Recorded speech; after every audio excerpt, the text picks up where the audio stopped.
Короногийн дараа бас ингээд бүх бизнес технологийн дэвшлийг ашиглаад те онлайн болж гин, онлайн худалдаа хөгжиж гин.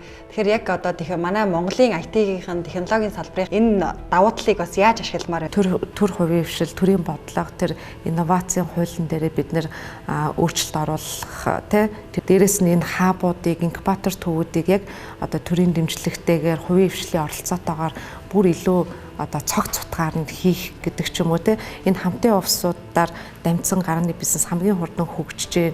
Тэгээд одоо энэ инновацийн хууль мэдээж шинээр нэмэлт өөрчлөлт 12 сарын 19-нд өнгөрсөн оны 12 сарын 19-нд гаргасан гэсэндээ дагалдах журмаа хурдан батлахгүй байна.